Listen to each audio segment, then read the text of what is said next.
Hello, welcome back to Are You Ready for Your Inspection podcast. I hope you are well.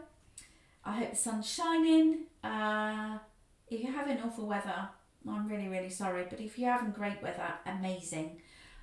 Nothing like a bit of vitamin D or melatonin or whatever it is to actually motivate you. Absolutely love it.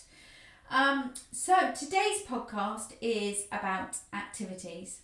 So I wanted to talk to you about how, I know the subject of the podcast title is Are You Ready for Your Inspection? Okay, I know that. We've been doing it. We're now on 130 odd or 127 episodes that we've been doing non-stop for the past 2 years. And I wanted to think, I'm thinking outside the box. And obviously I talk about everything getting ready for inspection, but it shouldn't be automatic. It shouldn't be doing that all of the time. Because if we did it all of the time anyway, when your inspection comes, it's easy peasy lemon squeezy. Okay?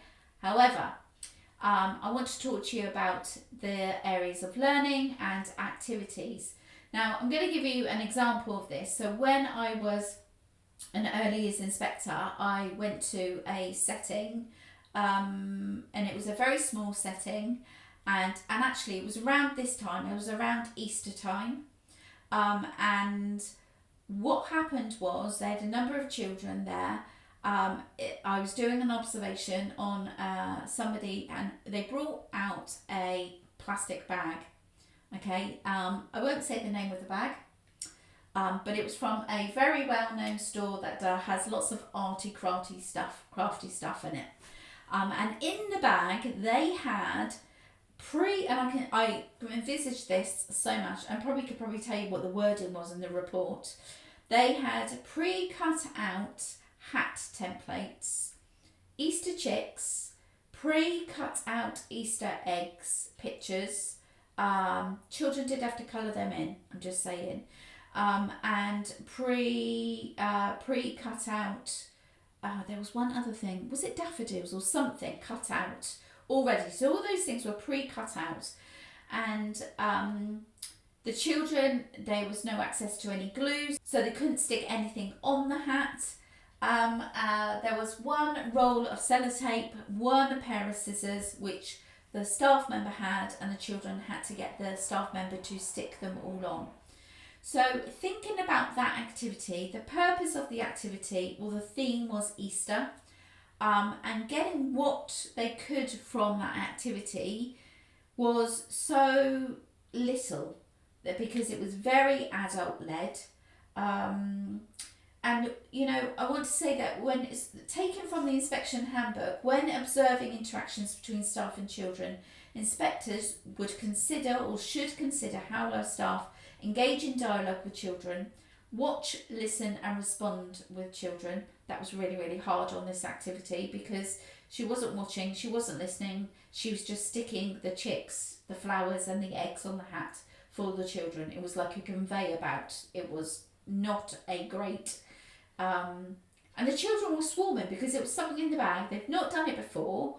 And actually, what was the purpose of the activity? What was the learning intention? There was no learning intention, apart from creating a hat to take home, which they all looked the same, okay? There was no individuality and no uniqueness to the activity. So also inspectors should consider how well staff model language, read aloud, tell stories to children, encourage and support independence and confidence, encourage children to speculate and test ideas. So for example of this is thinking, I'm going to give you another example of an activity. So thinking about the activities I was saying about the Easter bonnets and Easter hats or whatever it was I was seeing wasn't great. However, another setting I went to, they had a book of focus, which I loved. Because they were inviting children to read books, and it was Three Little Pigs. Now we all know the story of the Three Little Pigs, and what they did was the whole of the setting was the Three Little Pigs. Whatever they were doing was linked to the book. And if Stephen's listening to this, he will know book with a hook. I love a book with a hook. He came up with that idea of a book with a hook, and now I love it. So if you want to find out more about Book and the Hook, go and listen back to Blackmore and Stephen Ross, because he talks about the book with a hook, and I love that. Anyway, so this setting had several tuff trays out.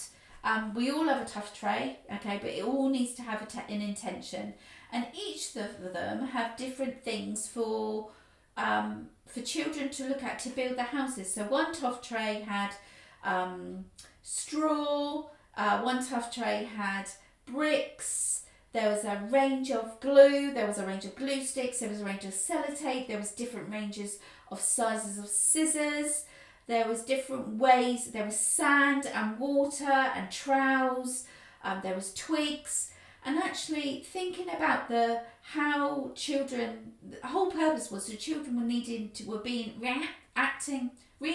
them being the little pigs, and they were building their own houses. Now this setting is local to me, and it was outstanding, absolutely outstanding. For one, they had 2 children who were responsible helpers every day.